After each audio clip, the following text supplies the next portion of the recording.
Welcome to Here Where You Belong, your go-to podcast for exploring belonging with your host and belonging expert, Dia Irby. We are thrilled to have you join us.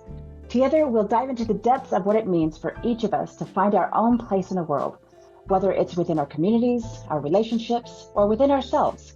Today's episode is meant to inspire, uplift, and remind you that no matter where you are or where you're headed, you have a place where you truly belong. So, grab a cozy spot and settle in. Welcome to Here Where You Belong. Hello, awesome belongers. Welcome home to Here Where You Belong podcast. I have someone amazing for you to meet today who definitely belongs on this podcast. My guest has gone from the deepest low to helping himself and others go to the next level. I'm Dia, your host. Get ready to be inspired and blessed. Welcome, Alan Lazaros.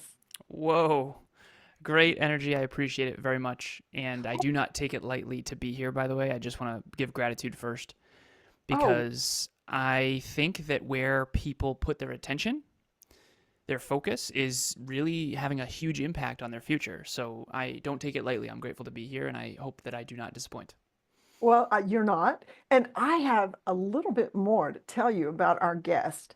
Get ready, buckle up. At age 2, his father passed away in a car accident. At age 26, he himself was in a nearly fatal car accident. Well, this brought questions. Who am I? What are my choices I'm making? At this all-time low, he learned that external success is empty when it's not aligned with who you really are and who you really aspire to be. He searched for answers and finally found what he'd been missing all this time: holistic self-improvement. He began digging deep into every podcast, course, TED Talk, and book. The process gave him the courage to trade in an unfulfilling career for a deeply meaningful calling. Love it. Today, Alan leads a global team of 17 individuals as the founder and CEO of Next Level University, a global top 100 self-improvement podcast that helps people reach their own unique potential in more than 175 countries. Alan is a coach, trainer, and podcaster who believes in a heart-driven but no BS approach to achieving both external success and internal fulfillment. He can help you get to the next level of your life, love, health, and wealth. Wow. Welcome, Alan. Do you need to add anything? Did I leave anything out? Do you need to clarify it? How was that? It was awesome. Thank you. Hell of an intro. And yeah, it's cool to hear it. Living it was very different, but it's cool to hear where I've come, because where I started was really quite challenging. Absolutely. Well, this podcast is, of course, Here Where You Belong, and we want to focus on belonging. I have asked my guests, what story of belonging did you have a time where you didn't have it and you found it, or you have always known it, or you help other people? I know that in your Next Level University, I'm sure that they find belonging there, but just tell us what belonging means to you, or your story, or go back and you have the floor, Alan. Tell us what's on your heart today. Well, before you and I hit record, we went through your framework of belonging, which I really appreciated, especially the last one, standards. I think that that's my love language of belonging language. But prior to this conversation with you, we have a framework about belonging, and it's a triad. It's being seen, being understood, and being valued. So the center of that triad, being seen, being understood, and being valued. You can't be understood until you're seen. You can't be valued until you're understood, that kind of thing. And so the truth of the matter is, and this is something that I never had the courage to share until my 30s, but I've always been very statistically different, not only from having a challenging childhood and sort of starting life with my birth father passing away when I was 2, but also just intellectually, I've always felt extremely on the far end of a bell curve. And I think that I've always thought very long term. I also have come to realize that I have a lot of self-efficacy, self-belief that I built from a very young age, and I've always felt like I have really strong potential. So in hindsight, reflecting back, sort of rewatching the movie of my own life, I think that I was trying to manufacture belonging a lot more than I actually had it. And it's not until I started to accept who I am fully in my 30s that I started to realize that I have to belong with myself first. That comes up many times with my guests. If you don't belong with yourself, then when you're trying to belong somewhere else, what you're taking is not you. So the does this make sense? Who you create that goes and belongs there is not you. So it's somebody else belonging. So you're not belonging. You have to start with yourself. 100%. And the difference between, it's sort of like a manufactured antique. You can't manufacture antiques. And if you are a unique human being and you try to manufacture belonging, I used to call myself a chameleon. I used to be able to sort of fit into every room. And I think that when my stepdad left when I was 14, I had these sort of, he took his entire extended family with him. To this day, I haven't seen or spoken to a single one of them since. So I think that created an abandonment challenge that made me sort of fawn. Is one of there's 4 trauma responses. There's fight, flight, freeze, and fawn. And I think fawn is sort of appease. I became this sort of social chameleon who would try to fit in to try to not be abandoned. And unfortunately, what you do is you dial up or down certain parts of yourself in order to fit in. And so I'm a very intense guy. I'm definitely a type A, high conscientiousness. I track every metric and system, and I'm very unique in that sense. But yet, I'm also an engineer, so I think systems thinking. My modality of thinking is mathematics. That's, I think, the rarest modality of thinking. There's vibe, intuition, and energy. There's pictures, images, and that kind of thing. And then there's words and concepts, and those are much more common than mathematics. I don't think most people think in mathematics and equations first. Rationality, logic, structure, that kind of thing. And so as someone who is very unique, statistically speaking, even saying statistically speaking is unique, you have to find belonging with yourself. Otherwise, you're pretty much going to, unfortunately, manufacture inauthenticity on accident without even knowing it. Oh, that's so rich. Everything you just said is like, okay, listeners, pause and think about it, because this is so good. So good. I like you can't manufacture antiques. That'll preach. Okay, sorry to interrupt. Anything else? Keep going. Every sentence is rich. Oh, thank you. So one of the things that I think happens is there's 2 different worlds we all live in my opinion. And again, I'm not just saying this. So I coach, I train, and I podcast, and I started mentoring 10 years ago. And I mentored for 2 years, and then I coached for 8. And I went through all the different iterations of coaching. I did fitness coaching, I did mindset coaching, I did life coaching, I did peak performance coaching, I did business consulting, and then I've been business coaching for the last several years. And I have 21 individuals from all over the world currently that are on my roster right now. Some are monthly, weekly, bi-weekly, and then some are twice a week, and then I have 2 that are actually 3 times a week. So these are real people in the real world. And what I've come to understand, having studied their social media and also studied them behind the scenes, and this is not unique to them, and this is nothing against them, this is true for me as well, is that we have these 2 worlds all of us live in. There's the real world, which is the reality right here, right now, behind the scenes of who I actually am when no one's watching and what I am when no one's watching. And then there's the social world, which is, clean your house before your in-laws come over. We don't want them to realize how we really live, type of thing. And social media is the social world. It's not the real world. And the more you coach people, the more you realize that, because you see their social media and it looks like very confident individuals. And then you learn behind the scenes, these people are wildly insecure, and that's okay. And you just realize that there's 2 different worlds. There's the real world and there's the social world. And unfortunately, maturity is, I think, merging those 2. So what I've found, I call it the inverse 10 law. If someone is portraying level 10 success externally, they are probably 1/10 as successful as you think. If they are not portraying success externally, they are probably 10 times more successful than you think.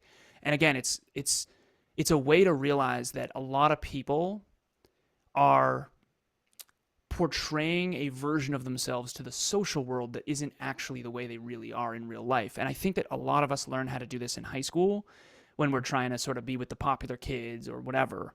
And behind the scenes is very different. And unfortunately, fulfillment only comes when you focus more on being good, getting better than actually looking good. And most people are focused more on looking good than they are on actually getting better. And I was too prior to 26. And after 26, after my car accident, I really reevaluated that. And I said, you know what? I'm unfulfilled. And I think the reason why is because I'm trying to be externally successful, and I'm trying to portray a version of my life that is not as authentic. And I think that I'm trying to belong where I just don't belong, instead of finding who I really am and owning it and really showing up as that. Beautiful. It's so important. We're never going to feel like we belong if we're two people. If we have this dichotomy that we're living, where I grew up in Mississippi and I call it the Mississippi smile. Hey, how y'all doing? I can't believe. And then you're like, I can't believe she talked to me. You know, it's this one thing you present to the world, and that's not okay. So do you have a story about, well, I know if you feel like talking more about what you went through when you had, what your life was like in corporate before your car accident, and then how you came around to that tell us that transformation. So there's three main things, and I didn't know this at the time. It's only in reflection that I've started to really understand this. Three main parts of my life that really shaped who I've become, and I know this is about me, but I want the listeners to be thinking about their own life, obviously. So when I was 2 years old, my father passed away in a car when he was 28. My real last name is actually McCorkle, and he was part of a big Irish Catholic family. It was Jim, Joe, John, Jane, Joan, Jeanette. And John McCorkle was my dad. And at the time, it was 1991. I was 2.5, almost 3. My sister was 6. My mom was 31. And my stepfather came into my life. His name is Steve Lazaros. And I took his last name, I think, around age 7. But when we were trying to become the Lazaroses, we weren't really associating as much with the McCorkles. So that was kind of weird. And from 3 to 14, my stepfather was in the picture. He worked for a company called AGFA, A-G-F-A. They did hospital computers during the dot-com bubble. So we did very well. The U.S. economy is the largest in the world. You can look this up. And I was born in Massachusetts, and during the dot-com era, the 90s were wild. A lot of people had a lot of money. Not everybody, but a lot of people did. And we were definitely in that boat, literally and figuratively. So we did have boats, we had ski trips, we had snowmobiles, we lived on a lake. And from the outside in, it looked like we were wealthy and rich. From the inside out, my mom and stepdad did not get along, and things were not great. Stepfather leaves at 14, takes his entire extended family with him, all of them. To this day, haven't seen or spoken to a single one of them since, except I did talk to my stepdad a little bit on Facebook Messenger. So I kind of became sort of the man of the house at a very young age, so to speak. Same year, hardest year of my life, didn't understand this at the time. Sister moves out. Mom gets in a fight with my Aunt Sandy, and my Aunt Sandy sort of ostracizes us from that side of the family. To this day, I've only ever seen 2 people from that side. And we don't associate with the McCorkles as much. We reconnected with them, but I kind of lost 3 families by the time I'm 14. So I had 2 trauma responses to that. And I didn't know this at the time. None of this was conscious. You're 14. What do you know? Exactly. I didn't know. But in hindsight, it's very clear. The first trauma response was fawn, which is just appease and try to belong. Even if you don't, try to belong and just don't lose any more friends and family. Understandable. The second trauma response was fight. Behind the scenes, it was aim higher, work harder, get smarter. Aim higher, work harder, get smarter. And I had a tenacity and a drive like you wouldn't believe. And so I just had these huge dreams and goals. So my 2 career trajectories, I had a bunch of goals and dreams, but for the most part, these are my 2 main ones. I was going to be lawyer, politician, president, or I was going to be engineer, MBA, CEO, like my hero at the time, Steve Jobs, hero at the time. So obviously I went with the engineer road. I got my engineering degree. I got straight A's in high school, all this stuff, because I went, when my stepdad left, he took all the income with him. So we went from boats and ski trips to now I have free lunch at school because our income is so low. And I don't even know if I'm going to get into college or be able to go. Even if I do get in, how am I going to go? The school I wanted to go to, WPI, Worcester Polytechnic Institute, it's like a mini MIT in Massachusetts. It was $50,000 a year back then. I actually spoke there last week, which was cool. But I didn't know if I'd get in. And even if I did get in, how am I going to go? So I got tons of scholarships and financial aid. I got straight A's through all of high school. I got what's called the President's Award. It's behind me, signed by George W. Bush. and I got all the scholarships and financial aid I possibly could, and I got to go, and I got my engineering degree, and then I got my master's in business, and then I was off to the races, and I just did very well in tech. So 2008 happens. I graduate with my bachelor's in 2012, master's in 2013. No, bachelor's in 2011, master's in 2013. And the economy was coming back at this point. And obviously 21st century, computer engineer with an MBA, you kind of ride that wave. I did very well. So I worked for iRobots, Sensata Technologies, Oz Development, Tyco Safety Products. I eventually landed at a company called Cognex. So I pay off $84,000 worth of school debt in a single year back in 2014. I put all the rest of my income into a Vanguard account. I have $150,000 of investments in tech companies. I'm used to being broke. So in high school and college, I was broke after my stepdad left. So, and again, only in hindsight is this clear. I drive a 2004 Volkswagen Passat. I don't have any kids. I don't have a mortgage. My rent is $500. I split it with my girlfriend Courtney at the time, and I just wanted to build wealth because I thought that's what you do. But I was externally successful and internally unfulfilled. Then I get in my car accident. So father passed away in a car when he was 28. I'm 26 at the time. I get in a car accident, my fault, head-on collision. Luckily, I was driving the 2004 Volkswagen Passat, which totally saved my life. Thank you, Volkswagen. Safest car ever. I used to call it the tank. And that was my quarter-life crisis, sort of second chance my dad never got. And that's when I found self-improvement, personal growth, and personal development. So before that, I was very external achievement, academically inclined, LinkedIn, professionally developed, cover letter, but I wasn't as focused on the internal development piece. And I think that tends to be a male trend. And then after 26, I went all in on the self-improvement. How do I get better myself? If I improve myself, my life will improve. And I dialed that up to 12. And that was 10 years ago. I started my own company, and now here we are. And I help people all around the world do that now. But really, I'm a self-improvement coach, but you don't get paid for that. So now I'm a business coach, and business owners want to grow their revenue. And in order to do that, they have to improve themselves. So it's a much more lucrative endeavor. But ultimately, I went from internally unfulfilled and externally successful to I flipped the script. I went past broke. I liquidated all my assets. I ended up super fulfilled internally, happy, healthy, productive, fitness model, fitness competitor, fitness coach. But I was externally unsuccessful. And then it wasn't until my 30s that I really can authentically say I was externally successful and internally fulfilled.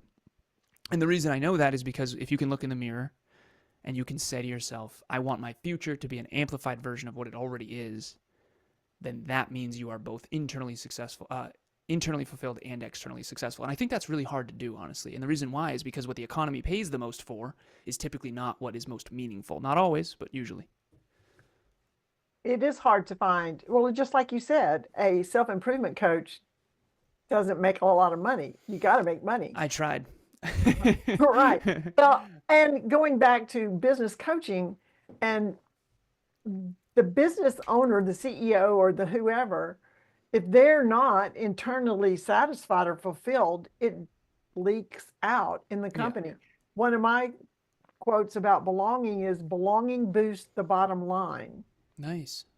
Because if the workers in a company don't have a true sense of belonging, they don't have the same vision, they're not going to produce. Yeah. Why do you think the Great Resignation or even quiet quitters happened? Yep. Because there wasn't a sense of belonging in 100%. The workplace. 100%. And that's because of core values in conflict and or visions that aren't aligned. 100%. Yep. Right. So you're going to, why does it take, just off the cuff, why does it take a car wreck to wake us up? Mortality. Facing mortality. I think we all are conditioned to be a certain way, and it's very difficult. So there's nature and there's nurture, right? So you're born a certain way, and you're this pristine, naked, scared, and ignorant little being, and you have a nature, you have an essence, and then you are brought up either very, well taken care of, and maybe end up a little bit spoiled, or on the other end, you are abused in many regards. And either way, these trauma responses start to sort of mold you into who you are, and you get farther and farther and farther from that true essence. And then I think the personal growth journey is how do you get back to that essence, but as an adult. And I think The Lion King's a good metaphor for that, right? Trauma in the beginning, dad dies, he runs away and tries to escape it, and then he has to go back and face his past, and he's still acting like a little cub, but he's actually this big lion now, and I think that's a good metaphor for me too. But ultimately, mortality is something that we all have to face at some point.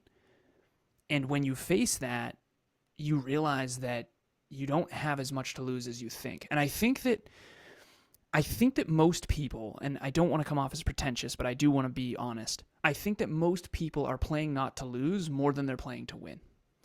And what I mean by that is I was playing not to lose friends. I was playing not to lose people. But good luck changing the world, not wanting to lose your friends from a small town that are small-minded. You're just not going to be able to do that. And I used to be too much of a coward to admit that, but the truth is I grew up in an environment that was very toxic, and it's not conducive to growth. I mean, there was no self-improvement where I grew up, none. And there's no way I'm going to be able to achieve my goals and dreams and reach my true potential unless I leave. And, I used to bring my high school friends to college and my college friends to corporate. Literally, there was a referral program. I made like 35 grand just referring people from college. And I realized that a lot of that was me trying to bring everyone with me. And after 26, I stopped doing that. And I think a lot of people you're either afraid of failure and you're really holding yourself back because you're not going for things you could really do if you really overcame that fear, or you're afraid of losing people and being alone like me. That's the abandoned. So one person, I think there's two types of courage in human beings. One of them is competence courage. This is the one that I think I did have a lot of, which is apply to the job, do the interview, do the speech, show up to class, whatever it is, give it a shot. That's external achievement courage. That I had. Social courage, I did not have at all. I mean, that's telling people how you really feel. That's honoring and setting clear boundaries. That's really being honest honestly, I don't think that you're doing good in the world and you're affecting me and that kind of thing. So social courage is having the courage to leave other people behind, so to speak. And to really, when you get lashed out at, which you will, to be able to actually say, you know what, honestly, get a life. Like, you need to concern yourself less with what I'm doing and more with your own life. That's social courage. And the competence courage. So the competence courage is usually people who are afraid of external failure. They're afraid of being seen as a failure. I didn't have that much. I was afraid to outgrow people. And unfortunately, until you face the fact that you are going to outgrow people, you pretty much are stuck. And so everybody's stuck. The only question is, which way are you stuck? And so you're either afraid of success or you're afraid of failure. Everyone is either afraid that all of you is not enough or that all of you is too much. I'm definitely on the end of all of me is too much because I'm very intense and I'm very type A and I'm very pa. And it wasn't until I met my girlfriend Emilia that I really belonged because she's more type A than I am. What? And you get along. Well, that's the thing about belonging. Yes, we want everybody to feel like they belong, but everybody doesn't belong everywhere. Exactly. You have to find where you belong, and you're not going to find, going back to previous comments, you're not going to find your true place of belonging until you find your true self. Yes. Man, every paragraph of your comments is like, if I were taking notes, I would have filled up a notebook full of notes. And we're going to take a break here and be right back. Thanks, Alan.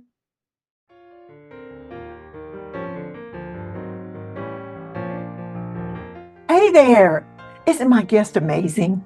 So glad you joined us today. In this world that often feels disconnected, building community and fostering belonging are essential.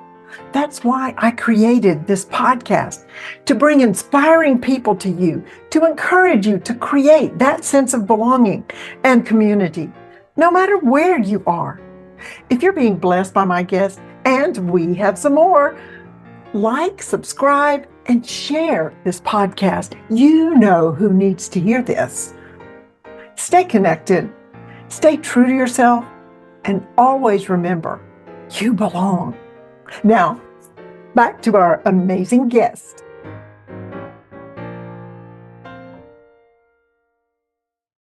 Welcome back. We are so pleased to have our guest here, Alan Lazaros. On the second half of the podcast, I like to ask my guest the three questions. The first one is, what do you consider as your greatest accomplishment? Oh, I I mean, love you have had so many. How do you pick one? I I love that question. I want to use that question more. I remember when I was a kid, and I don't want to go too far down this rabbit hole, but I remember when I was a kid, accomplishment was awesome. That stops when you get older, unfortunately. Not with everyone, but with some people. It's almost like that whole cliche of people are happy for you until you surpass them. I remember when I was a kid, it was so cool to achieve. And then when you get older and older and older, that does become less cool. I don't know why. It's almost like you're not even allowed to talk about it. It's, oh, he's so arrogant. He thinks he. So, what is my favorite accomplishment? My best accomplishment is when I met my girlfriend Emilia. I was 29 years old. I asked her to be with me, and she's the love of my life. We've been together for 5 years, been living together for 4. She's my future wife. Whenever I say that, people think we're engaged. We're intending. And people always ask, why are you waiting? I'm very methodical and engineer-like. We already have it all in the roadmap. But anyways, my best accomplishment would be if you really wanted to know if someone is who they say they are, you would go and ask her opinion of me, because I live with her. She knows who I really am as a man. And that's my best accomplishment, is my relationship with Emilia. Is Kevin, my business partner, he always says we're way ahead of where I ever thought we'd get. And he asks me, and I said, dude, not even close. To be completely honest, we're behind, if anything, let's be real.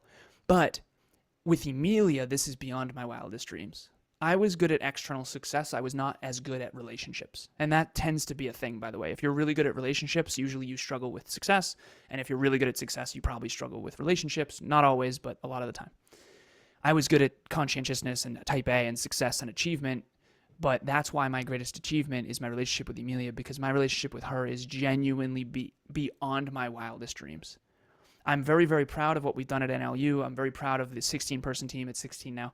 I'm very proud of the 2,000 episodes. I'm very proud of having a global business. I love that. 1,000,000 listens, $1 million. I'm very proud of all that. And that's been nothing short of challenging as hell to build. However, with Emilia, this is just beyond what I even believed was possible. And so that's my greatest accomplishment, is my relationship with her. We actually have a podcast called the Conscious Couples Podcast, and it's all about how to help people flourish in their relationships. We coach couples. We've been coaching them for 4 years, intimate couples. And it's been the coolest work I've ever done, because I didn't expect it. I didn't design it in advance. And as an engineer, I design most things in advance. Yeah, that is so awesome. Why is it that once we grow up, we stop celebrating our accomplishments, our achievements? Why? What can we do to change the world about that? What can we do? This is, again, I don't want to be pessimistic, but I think that a lot of parents like to, it's called Berg, you can look this up, basking in reflective glory. Berg is a cognitive bias.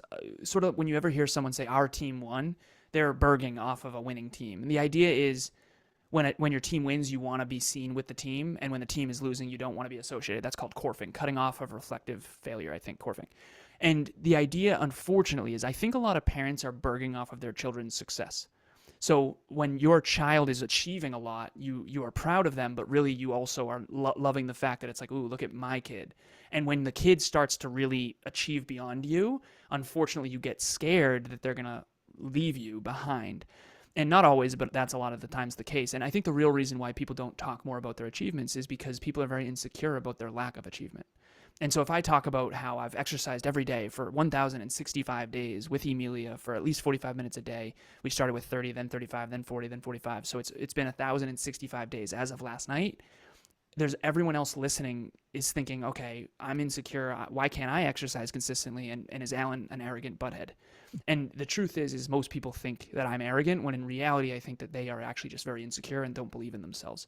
But that's not nice, I guess, or whatever. So people don't, you have to be very careful when you're talking about your achievements, because you come off arrogant very easily. Because it's uncommon.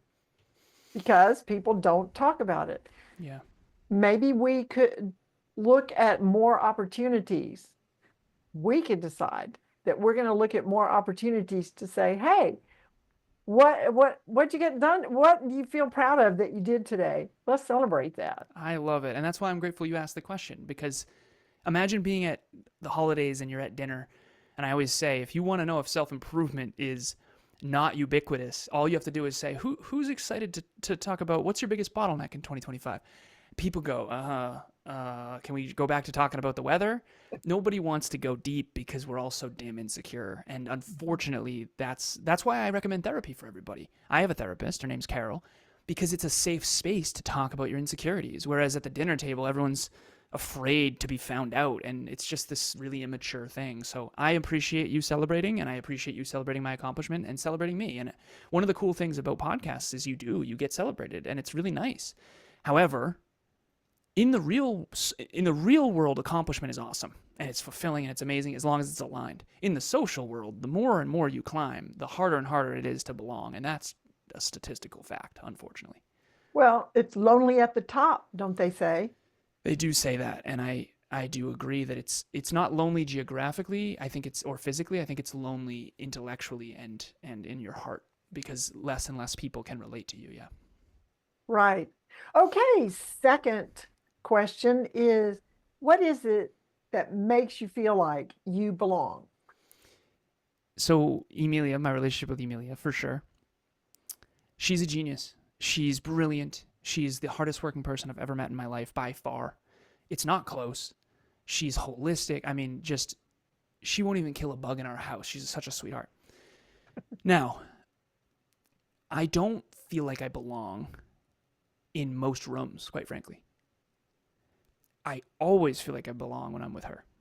And she's a type A super achiever too, right? I mean, went to one of the best colleges and top of her class, and she's just one of those good at everything people. And for the people out there that feel maybe not gifted, when you are gifted, for lack of better phrasing, a lot of people don't want to see you win. I look like a silver spooner, so does she. And what does that mean? It means I look like I started on third base. Born in the U.S., white Caucasian male, in good shape, attractive, whatever. And unfortunately, it couldn't be farther from the truth. I mean, my beginnings were atrocious. But I did have a couple advantages, and I just give them briefly. Number one, I was born gifted, for sure. And everyone out there kind of knows this, but no one talks about it. Gifted people are not allowed to talk about it. I'm one of the very few talking about it, okay? I mean, I got straight A's in high school. It wasn't that hard. Like, I could drink all night and still get straight A's in calc. I'm just gifted. It is what it is. Not in everything, but intellectually for sure. And she is too. The other advantage is I was born in a country that invested in, it's called equal opportunity. When I was growing up, that was big. So Massachusetts gave me a lot of financial aid so I could go to one of the best schools in the world, even though I didn't have the money. It was $50,000 a year, and I got to go to one of the best engineering schools in the world. The U.S. has 5,200 colleges. Australia only has 47, just to give you perspective, in the whole country. And so I was born in a country that allowed me to flourish. Mm-hmm. And when my stepdad left, I didn't know if I was going to be able to go to college. And then on top of that, my trauma response happened to be to aim higher, work harder, and get smarter. And that comes down to self-belief. So I was very gifted. I had a lot of self-belief, and I was born in a country that allowed me to flourish through education. And if it wasn't for those three things, I would not be here today the way that I am. And it's very important for everyone out there to know that, because there's so many people that don't succeed. There's so few people that go through the traumas that I've gone through and end up where I am, and no one talks about it, because the stories get told about the people that do make it, and the movies get made about the people that do make it, right? And so I have made it out of where I came from to a drastic extent, and I'm so freaking grateful. But I'll tell you what, it was nothing short of absolutely brutal, and I also had advantages that other people don't have, and a lot of people don't talk about that. So to answer your original question, where do I belong? I belong in here. And I belong in my relationship with Emilia. And I feel like I belong at Next Level University, because Next Level University, Next Level You, pun intended, is all about self-improvement. It's a place where you go to reach your potential. You learn how to reach your potential. And at a barbecue, I'm not the guy you want to hang out with. I'm boring. I'm just going to be a giant mirror. You're not going to want to talk to me. I don't want to talk about small talk. I don't want to talk about politics. I don't want to talk about any of that. I want to talk about goals and dreams and achievement and reaching your potential. And that's my purpose. That's my calling. That's who I am. That's who I've always been, even though I used to hide it. And so I belong in here, and I belong in my relationship, and I belong at Next Level University. So if anyone else has a sincere interest to actually reach your potential rather than just talk about it, NLU is the place for you. It is so easy to talk about it and not act on it. Okay, third question. What is your favorite quote. I know what it is. The people who are crazy enough to think they can change the world are the ones who do. It's behind me. It's right there. Okay. It's a Steve Jobs quote. And when I was a kid, I used to argue, built my first computer at 12, and me and my buddy Kiki, Bill Gates or Steve Jobs, Microsoft and Apple and all that stuff. I was a super nerd. And he's no longer my hero. I think most of my heroes have fallen from the pedestal, unfortunately. However, what he achieved was miraculous. And I do agree. The people who are crazy enough to think they can change the world are the ones who do. However, I've also come to realize that a lot of those people are actually delusional, and they don't actually intend on doing the work. So if you have a sincere interest to make a big impact in the world, you're going to have to really work every single day. And that's my favorite quote. I love it. You can't just, well, going back to what we already talked about, if you want to see change in the world, be the change, right? You have to change yourself before you can make an impact on the world, and that's hard work.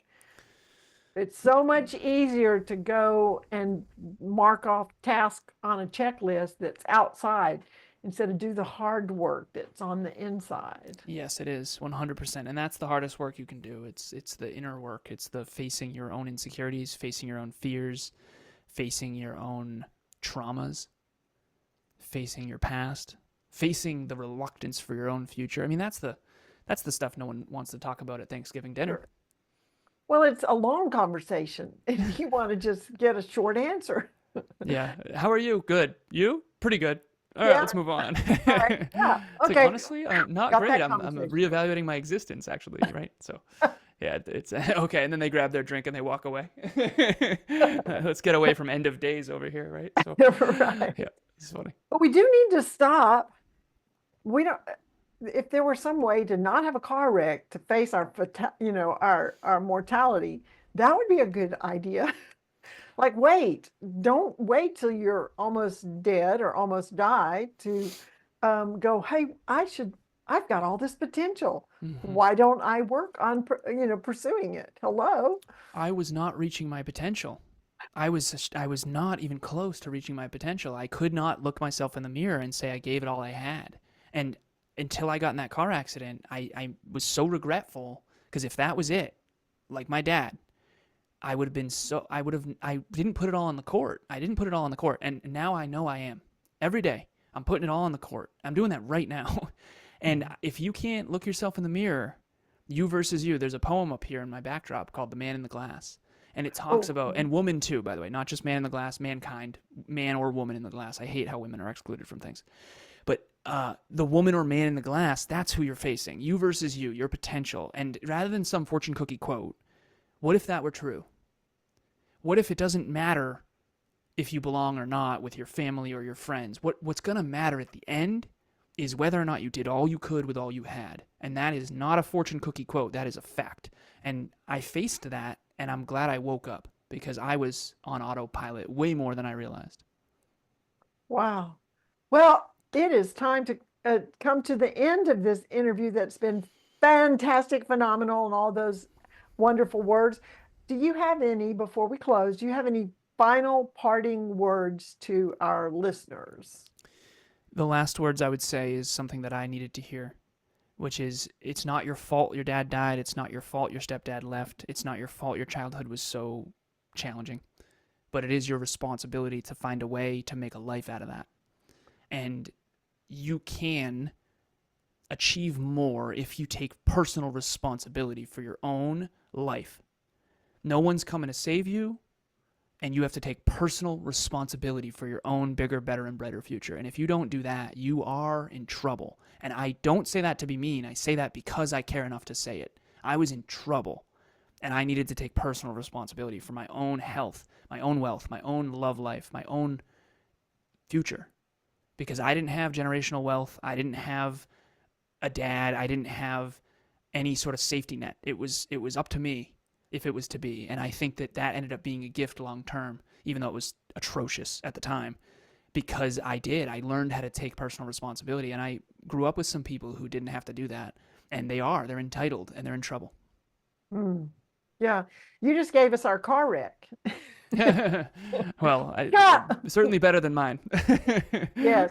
Thank you to our amazing guest, Alan, and to our listeners, belongers. Stay connected, stay true to yourself, and always remember you belong. This is Dia Irby with Here Where You Belong, signing off. Bye now. Thank you.